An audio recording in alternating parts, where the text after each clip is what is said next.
อ่าเงินเหรียญออกก็ย่าออกมาให้ทำไมซองเงินเหรียญวะเฮ้ไรกันให้ก่อมฮูกช่วงโควิดแน่นอนวันหยุดก่อนหนำไรเหตุการณ์เต็มที่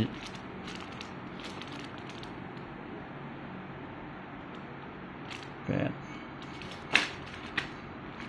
นี่ครับว่าอะไรกันให้ก่อมฮูกเนาะเข้ามาโดยจอมกันว่าเงินเหรียญช่วงโควิดอันนี้ได้เป็นตีหมายตวงไว้ว่าในข่าวดังมีชื่อเมียงดังเป็นโควิด19ในไหนกันเนาะการงานก็บ่ได้เฮ็ดดีใจการงานก็บ่ได้เฮ็ดดีใจอันนี้ก็ต้องเขียนเนาะอันไรตกการตกงานตั้งแต่ไรเฮ็ดการเฮ็ดงานอยู่แต่ว่าอันไรเฮ็ดเตรียมตีกันนั่นนึงก้วยเฮ็ดก็ได้พออยู่พอกินแต่ไรก็เห็นโหเนาะเหรียญไหน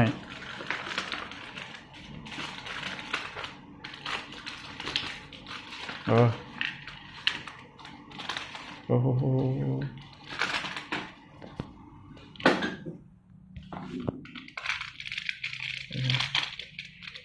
เหรียญก็มีหมดได้ก็เห็นละใน1 บาท2 บาท3 บาท4 บาทมี14 บาทมีเงินเหมือนตั้งเงินทอนมีว่า14 บาทนี่นะมีสลิปมันเนาะสลิปมันเฮ็ดด้วยวะนี่เป็นชื่อสมชายพงษ์ปานเงินเหรียญ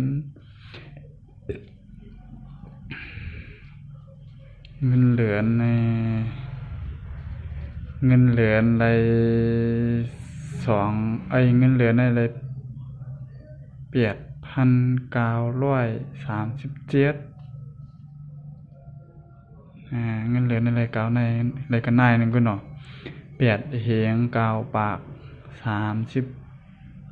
เนี่ย8เหง9 ปาก3 ขัน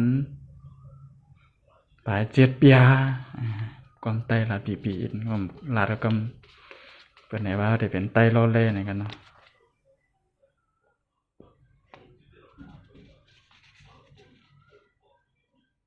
ชื่อวิชาติอะไรก็คือชื่อวิชาติ3 เหง6 ปาก3 ขัน7 ปีแล้วก็เงินประกันทำงานแล้วมาอยู่ไปถึง10 เดือนนะครับเนาะเป็นได้ฮักกาประกันกูว่าเฮาเฮ็ดของกวยอยู่ถึงเรือนเสลักปลายออกจังนั้นก็เนาะเพิ่นก็ได้ฮักไว้1 เดือน400 1 เดือน4 ปาก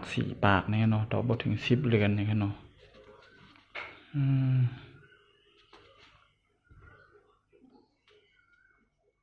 ดังเงินก็ดังเสียงดังหมดแต่ไรก็เหือนนี่วะ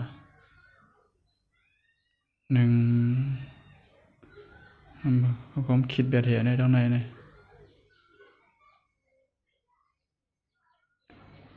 12,574 บาทชำหาออก400ใจเขาเนี่ยวะอะไรกันวะ1 2 3 4 5 6 7 8 9 10 11 12มันชอ12,000 เหง12,000 เหง1 ปาก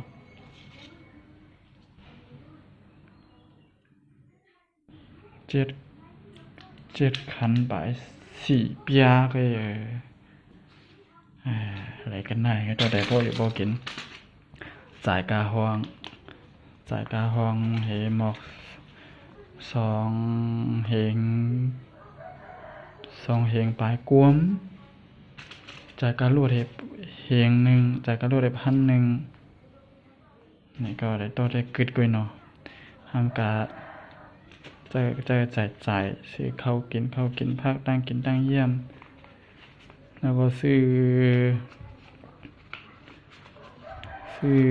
อ้สบู่สับยายาสระผมสระพรำนี่ก็เด็ดได้เลยอยู่มอก